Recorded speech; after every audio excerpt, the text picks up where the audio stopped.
مجھے راستے پر ڈال دو تاکہ میں اپنے ٹھکانے پر پہنچ جاؤں۔ تم انسان؟ عورت نے کہا۔ ہم انسان، ہم آسامی، تم ہندوستانی، ٹھہر جاؤ۔ فضل داد کو یاد آیا کہ چڑیلوں کے متعلق مشہور ہے کہ ان کے ہاتھ اور پاؤں الٹے ہوتے ہیں۔ اس نے اس عورت کے ہاتھ پاؤں دیکھے جو قدرتی طور پر سیدھے تھے جیسے انسانوں کے ہوتے ہیں۔ اسے یہ بھی یاد آیا کہ کوئی آدمی ذرا دل مضبوط کر کے چڑیل کو بالوں سے پکڑ لے تو پھر بے بس ہو جاتی ہے۔ فضل داد نے اپنا دل مضبوط کرنا شروع کر دیا اور رک گیا۔ اس نے ارادہ کر لیا کہ یہ قریب آئی تو پینترا بدل کر اس کے بال مٹھی میں پکڑ لے گا۔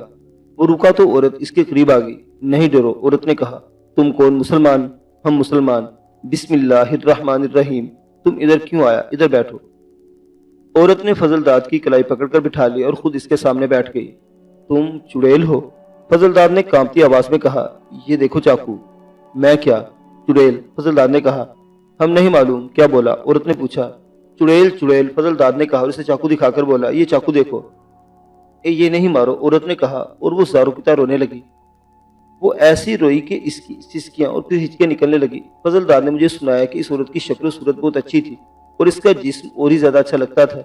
اس کے بال چمکدار اور ملائم تھے۔ فضل داد نے ایک تو اس خیال سے اس کے سر پر ہاتھ رکھا کہ اس کے بال پکڑ کر کھینچے گا، اگر یہ چڑیل ہوئی تو قابو میں آ جائے گی یا بھاگ جائے گی، اور دوسرا اس خیال سے بھی اس کے سر پر ہاتھ رکھا کہ یہ دیکھیے کہ اس کے بال ریشم کے تو نہیں بنے ہوئے۔ فضل داد نے اس کے سر پر ہاتھ رکھا تو اس عورت نے اس کا دوسرا ہاتھ بھی پکڑ لیا اور اپنے سر پر رکھ دیا اور اپنے ہاتھ جوڑ دیے جیسے وہ کوئی التجا کرنا چاہتی ہو۔ ہم اکیلا؟ عورت نے کہا۔ کوئی نہیں۔ اس نے دونوں ہاتھ آسمان کی طرف کر کے کہا۔ اللہ، صرف اللہ۔ تم مسلمان، ہم مسلمان، ہمارا نام زہرہ خانم۔ میں پہلے بھی اپنی اس داستان میں بیان کر چکا ہوں کہ کئی ایسے واقعات سامعین کو ناقابل یقین معلوم ہوں گے۔ ناقابل یقین واقعات انہوں واقعات اور پرستار واقعات انہی کو نظر آتے ہیں جو اس قسم کے ماحول میں چلے جاتے ہیں جہاں ہر کوئی نہیں جا سکتا۔ اگر جنگل میں کسی مسافر کو ایک نوزائیدہ بچہ پڑا مل جائے تو کسی اور کو ایک برہنہ عورت بھی مل سکتی ہے۔ کیا آپ نے یہ واقعہ نہیں سنے کہ ہندوستان میں ایک بچے کو بھیڑیوں نے پالا تھا، ایک بچے کو بندروں نے پالا تھا، اور عرب کے ایک علاقے میں 10-12 سال کا ایک بچہ غزالوں کے غول میں دوڑتا ہوا دیکھا گیا تھا۔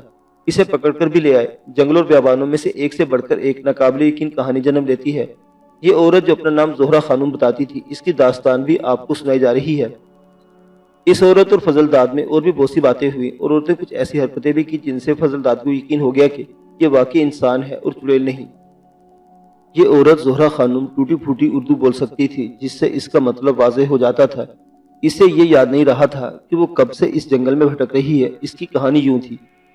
اس نے فضل داد کو سنایا کہ وہ آسام کی رہنے والی ہے۔ اس نے اپنے قصبے کا نام بھی بتایا تھا جو فضل داد کو یاد نہیں رہا تھا۔ آسام میں مسلمانوں کی اچھی خاصی آبادی شروع سے ہی چلی آ رہی ہے۔ زہرہ خانم کی عمر 11-12 سال تھی جب اس کا باپ فوت ہو گیا۔ وہ مڈل کلاس گھرانے کی لڑکی تھی۔ اس سے چھوٹا اس کا ایک بھائی تھا اور اس سے چھوٹی ایک بہن تھی۔ 1 سال بعد زہرہ خانم کی ماں نے ایک بنگالی مسلمان کے ساتھ شادی کر لی۔ زہرہ خانم نے اردو اس طرح سیکھی تھی کہ اس کا باپ کاروباری آدمی تھا اور اس لیے وہ اردو بول لیتا تھا۔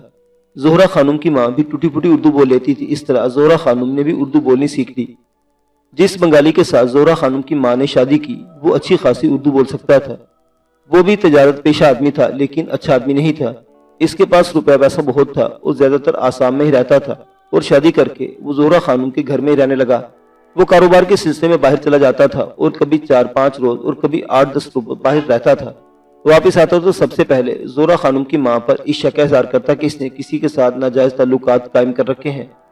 زہرہ خانم کی ماں قسمیں کھا کھا کر اسے یقین دلاتی تھی کہ وہ ایسا دھوکہ نہیں دے رہی اور نہ کبھی دے گی۔ زہرہ خانم کو یہ بھی پتہ چل گیا کہ اس کا ستیلا باپ شراب بھی پیتا ہے اور عیاش آدمی ہے۔ اس نے زہرہ خانم کی ماں سے ایک تو اس وجہ سے شادی کی تھی کہ زہرہ خانم کے باپ کا کاروبار ٹھیک ٹھاک چلتا تھا اور اس پر اس شخص نے قبضہ کر لیا تھا، اور شادی کی دوسری وجہ یہ تھی کہ زہرہ خانم کی ماں خوبصورت تھی اور اچھی خاصی عمر میں تھی۔ ستیلا باپ بچوں کے ساتھ کوئی خاص پیار نہیں کرتا تھا اور کوئی سختی بھی نہیں کرتا تھا۔ اگر سختی کرتا تو زہرہ خانم کی ماں کے ساتھ کرتا تھا۔ زہرہ خانم جب 14 برس کی ہو گئی تو اس کا رنگ روپ نکھرا اور نوجوانی کے آثار بھی نمایاں ہونے لگے۔ ستیلے باپ نے زہرہ خانم کے ساتھ کچھ زیادہ ہی پیار جتانا شروع کر دیا، اور وہ جب کبھی کچھ دنوں کی غیر حاضری کے بعد گھر آتا تو زہرہ خانم کے لیے نئے کپڑے یا زیور کی چھوٹی موٹی چیز لے آتا یا کوئی اور تحفہ ضرور لاتا۔ اس کے ساتھ اس نے زہرہ خانم کی ماں کے ساتھ اپنا رویہ ٹھیک کر لیا۔ زہرہ خانم نے فضل داد کو سنایا کہ جب اس کی عمر 16 سال سے کچھ اوپر ہو گئی تو ستیلے باپ نے اسے اپنے پاس الگ بٹھانا شروع کر دیا اور پیار میں اور زیادہ اضافہ کرنے لگا۔ زہرا خانم کی ماں کو کچھ شک سا ہوا۔ اس نے زہرا خانم سے کہا کہ یہ شخص میرا خامد تو ہے لیکن تمہارا باپ نہیں، اور یہ عیاش و شرابی کبابی آدمی ہے، اس سے ذرا دوری رہا کرو۔ زہرا خانم نے ماں کو بتایا کہ یہ شک اسے بھی ہے کہ اس شخص کی نیت ٹھیک نہیں، لیکن اس سے دور رہنا ممکن نہ تھا۔ ایک روز زہرا کی ماں نے اپنے دوسرے خامد کو کہہ دیا کہ لڑکی جوان ہو گئی ہے، اس لیے اسے اپنے پاس علیحدگی میں نہ بٹھایا کرو۔ اس بدتینت آدمی نے زہرا خانم کی ماں کو اس بات پر بہت مارا پیٹا اور پھر زہرا خانم کو بازو سے پکڑ کر الگ کمرے میں لے گیا۔ اس پر کوئی سختی یا سخت کلامی نہ کی بلکہ بہت ہی پیار اور محبت کا اظہار کیا اور ایسی باتیں کی کہ زہرا خانم اس کی باتوں میں آ گئی اور اسے اپنا سگا باپ ہی سمجھنے لگی۔ انہی دنوں زہرا خانم کی ماں کو بخار آنے لگا۔ یہ بخار ذرا لمبا ہو گیا۔ زہرا خانم کا ستیلا باپ اس کی ماں کے لیے کوئی دوائی لاتا رہا۔ زہرا خانم نے فضل داد کو بتایا کہ اسے شک ہوا کہ یہ شخص ایسی دوائی لاتا ہے جس سے اس کی ماں گہری نیند سو جاتی ہے اور 6-7 گھنٹے سوتی رہتی ہے۔ رات کو تو اس کی ماں کوئی ہوش نہیں رہتی۔ ایک رات ستیلا باپ زہرا خانم کو الگ کمرے میں لے گیا اور پیار پیار میں بڑی بےہودہ حرکتیں کرنے لگا۔ زہرا خانم پہلے تو شرماتے اور ہنستی رہی۔ اس کے رویے کو ستیلا باپ رضامندی سمجھا اور اس نے اپنی نیت کا صاف لفظوں میں اظہار کر دیا۔ زہرا خانم کو یوں لگا جیسے ستیلے باپ نے اس کے دل میں خنجر اتار دیا ہو۔ وہ اٹھ کر کمرے سے بھاگنے لگی تو باپ نے اٹھ کر اسے بازو سے پکڑ لیا اور زبردستی پلنگ پر گرا لیا۔ لڑکی اچھی صحت والی تھی اور جسم میں طاقت بھی تھی۔ وہ اچھل کے پلنگ سے اٹھ کھڑی ہوئی۔ ستیلے باپ نے اسے پھر گرا لیا اور جبر کرنا چاہا لیکن لڑکی اس کے ہاتھ نہ آئی۔ ایک بار تو لڑکی نے اس شخص کو اتنے زور سے دھکا دیا کہ وہ کرسی پر گرا، کرسی الٹ گئی اور وہ فرش پر جا پڑا۔ اس بدکار شخص کے دماغ پر شیطان غالب آ چکا تھا۔ لڑکی کمرے سے نکل رہی تھی، اس آدمی نے دوڑ کر پھر اسے پکڑ لیا اور مارنے پیٹنے لگا۔ اس نے آخر لڑکی کو گرا ہی لیا اور لڑکی نے چیخنا چلانا شروع کر دیا۔ گھر میں اس کی چیخیں سننے والا بھی کوئی نہ تھا۔ اس کی ماں دوائی لے کر بے ہوشی کی نیند سوئی ہوئی تھی اور چھوٹا بھائی اور اس سے چھوٹی بہن بچپن کی بے فکری کی نیند سو رہے تھے۔ زہرا خانم نے فضل داد کو بتایا کہ اچانک اس میں اتنی زیادہ طاقت آ گئی کہ اس نے ستیلے باپ کو پہلے ہاتھوں سے پیچھے دھکا دیا، پھر دونوں پاؤں جوڑ کر اس کے سینے میں اتنی زور سے مارے کہ وہ پلنگ کی پائنتی کی طرح پیچھے کو گرا اور فرش پر جا پڑا۔ زہرا خانم بہت ہی تیزی سے اٹھی اور کمرے سے نکل گئی، لیکن وہ اندر نہ گئی بلکہ باہر والا دروازہ کھول کر باہر کو بھاگی۔ اس کا باپ اس کے پیچھے آیا لیکن اس نے زیادہ تعاقب نہ کیا۔ زہرا خانم چیختی جا رہی تھی۔ زہرا خانم نے فضل داد کو اپنی اس وقت کی حالت اور ٹوٹی پھوٹی اردو میں سنائی۔ اس سے یہ ظاہر ہوا کہ اس کے دماغ پر الٹا اثر ہو گیا تھا یا ذہنی توازن بگڑ گیا تھا۔ اسے اتنا یاد تھا کہ اس نے اپنے ستیلے باپ کو اس کی شیطانیت میں کامیاب نہیں ہونے دیا، لیکن جب اٹھ کر دوڑی تو اس کے جسم پر شلوار نہیں تھی۔ اس نے تو صرف قمیص پہن رکھی تھی اور وہ ننگے پاؤں تھی۔ اس نے بتایا کہ اسے اپنے دماغ میں اور وجود میں ایک دھماکہ محسوس ہوا تھا جس وقت اس نے اپنے ستیلے باپ کو دھکا دے کے فرش پر گرایا تھا۔ ان لوگوں کا گھر قصبے کے باہر تھا جہاں سے کھیت شروع ہو جاتے تھے اور اس سے آگے جنگل تھا اور پھر کچھ علاقہ پہاڑیوں اور چٹانوں کا تھا۔ زہرا خانم کو اتنا ہی یاد رہا کہ وہ قصبے سے نکل آئی۔ اس وقت اپنے سر میں یوں محسوس کر رہی تھی جیسے اس کی کھوپڑی میں چونٹیاں سی رینگ رہی ہوں اور اس کے دماغ کو بھی کاٹ رہی ہوں۔ اس کے بعد اسے کچھ یاد نہیں کہ وہ کہاں گئی اور کہاں رہی۔ اس کی باتوں سے فضل داد نے جو مطلب نکالا وہ یہ تھا کہ اس کی دماغی توازن بگڑ گیا تھا، یا یوں کہہ لے کہ وہ پاگل ہو گئی تھی۔ فضل داد نے اس کی جو باتیں مجھے سنائی ان سے میں نے بھی یہی رائے قائم کی کہ یہ لڑکی پاگل ہو گئی تھی۔